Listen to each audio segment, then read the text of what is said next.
So far ya kita sebagai korban cuman bisa cuma bisa berharap ada keadilan di hukum Indonesia gitu. Kita juga pengen lah uangnya kembali on behalf of korban-korban ya gitu. Kalau aku pribadi sih cuman pengen ada hukum yang adil aja sih gitu. Karena kan it's not just about the money ya, it's all about legacy buat generasi kedepannya kita gitu. Untuk perjuangannya lo sendiri seperti apa? Apakah memang terus nge-push pihak sana atau gimana nih? Sebenarnya tuh aku tuh juga nggak yang nge-push gimana Mbak gitu kan. Aku cuma ngomong apa yang terjadi di aku gitu. Nah kalau buat yang lebih detailnya sih sebenarnya enggak, karena tuh juga sebenarnya kita para korban juga kecewa banget ya dengan keputusan dari perkara ini gitu. Juga kaget kan, maksudnya kayak loh kok ini perkaranya tuh besar sekali loh, ini kita ngomongin triliunan dan begitu banyak korban. Walaupun memang beberapa korban sudah disettle dengan aset atau enggak 50% gitu. Cuman masih banyak loh korban-korban yang belum disettle sama sekali gitu. Salah satunya ya aku. Ci, kehilangan 2M pasti bikin emosi segala macam, hak-hak lo juga belum diiniin. Gimana sih Ci, artinya menguatkan diri lo menyibukkan pekerjaan juga? To be honest, sekarang aku udah fine banget. Cuman pas awal-awal di bulan Maret 2020 selama 5 bulan jujur aku down banget, stres, ya mungkin bisa dibilang depresi ya, mungkin kaget kan, maksudnya 2M hilang. Terus pada saat waktu itu juga lagi COVID parah-parahnya. Terus ada juga teman baik aku, ibunya tuh udah kayak deket banget sama aku juga punya usaha bersama mereka. Ibunya juga cancer, nggak ada uang untuk membayar rumah sakit gitu. Aku juga sampai ngomong sama dia, please dong, kayak ini gue harus bantu teman gue atau enggak kayak ya mami angkat gue deh gitu. Tapi ya udah nggak ada sama sekali pada saat ya semuanya kena lah ya. Kita semua tahu tahun 2020 adalah tahun yang sangat berat buat kita semua. Tiba-tiba pekerjaan harus stop, tidak ada pemasukan segala macam, duit hilang, banyak yang maksudnya ya terkena dampak tuh bukan aku doang, aku yakin semuanya kena. Plus ditambah lagi kena kasus begini di mana banyak banget korban-korban itu tuh menaruh uang mungkin hasil buat dia masa tuanya hilang semuanya gitu loh. Tapi itu Iya, itu tabungan aku buat beli rumah gitu, karena aku belum dapat rumahnya, jadi aku tabungin gitu. Bukan aku sih yang nabungin, sebenarnya mama aku yang menaruh uang aku di sana gitu. Jadi aku cuma taunya deposito, karena selama ini aku cuma taruh bank doang gitu, nggak pernah taruh deposito atau nggak saham gitu enggak. Tapi awalnya gimana Kak? Kok bisa percaya untuk investasi di situ?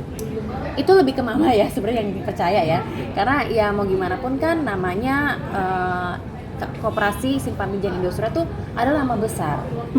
Perusahaan mereka itu sudah 30 tahun ya. Of course begitu banyak orang yang percaya, buktinya ada 23.000 korban gitu kan yang ikutan menjadi anggota juga gitu. Jadi ya kita juga shock sih gitu, dan waktu itu kita juga ngomong baik-baik, kita juga nanya baik-baik, ini permasalahannya kenapa kok bisa sampai begitu.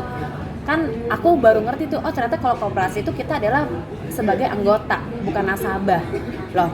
Kalau anggota itu kan kita harus meetingin kan. Jadi aku juga nanya, boleh nggak sih kasih tahu ini permasalahannya apa? Mereka cuma bilang mismanagement kenapa bisa sampai kerugiannya 16T?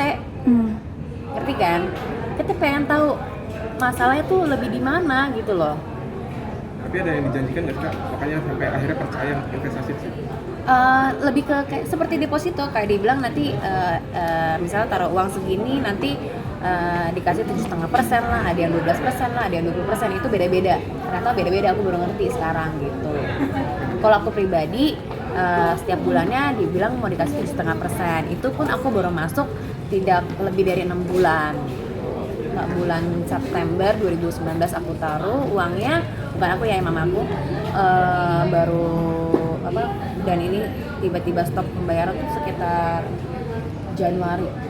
Dan ini bisa menjadi pelajaran gak sih buat kamu untuk investasi itu nggak lebih hati-hati? Oh pasti banget, karena kan aku selama ini cuma fokus bekerja aja. Pokoknya aku cuma nitip uangnya ke mama, ke papa, maksudnya disimpenin, karena biar aku fokus mau beli rumah, karena emang fokus aku mau beli rumah.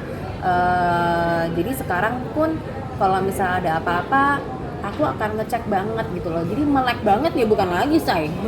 Jadi makanya aku juga encourage buat teman-teman semuanya, para penonton yang di rumah, untuk jangan percaya tetangga, jangan percaya kata tante, om, ABCD, percaya sama diri sendiri.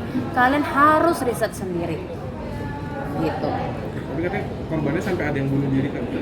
Betul. Tapi katanya nggak sampai di blow up lah beritanya. Pernah cerita nggak sih? Beberapa tidak blow up karena pertama ada beberapa keluarga tidak mau sampai orang-orang tahu kalau keluarganya bunuh diri. Adapun yang ada sempat blow up kalau nggak salah, tapi hilang gitu beritanya. Jadi Kak sendiri apa sih alasan berani speak up? Apa alasan berani speak up?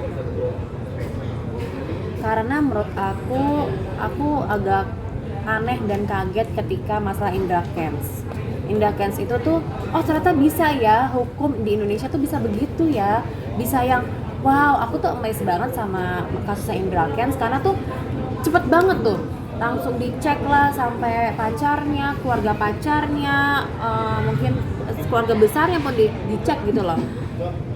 Kok bisa ya di Indra Kents tuh cepet banget sat gitu. Kenapa permasalahan ini yang tersangkanya lebih banyak,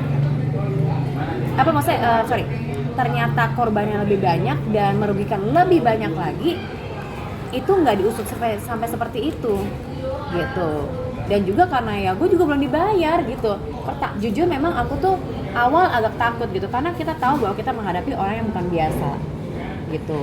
Dan sampai sekarang pun aku tahu kita menghadapi orang yang bukan biasa, tapi aku speak up bukan karena aku berani speak up, karena aku hanya mengatakan apa yang terjadi dalam diri aku, seperti orang-orang cerita kehidupan sehari-hari di vlog gitu. Aku juga, males banget gak sih, ngapain nih gue ngabisin waktu gue buat ngomongin kayak ginian gitu. Kayak gue juga bukan orang tipe yang nyari sensasi ya, and gue malas banget gitu loh Nek. Bahkan dari awal-awal ada masalah ini, ya kalau bisa kita jalan damai aja, kita damai dulu gitu loh. Dan emang aku ikutan jalan damai dia kok gitu. Yang tadinya mau dibayar dibagi 7 tahun, nanti per bulannya tuh harusnya tuh dibayar tuh sekitar 8 juta harusnya nih di transfernya kalau dari 2M ya. Aku cuma ditransfer 500.000, terus 1 juta gitu. Jadinya ya gue ngomel lah say. Tidak sesuai ekspektasi ya? Tidak sesuai ekspektasi gitu. Jadi ya aku ngomong apa adanya aja sih gitu.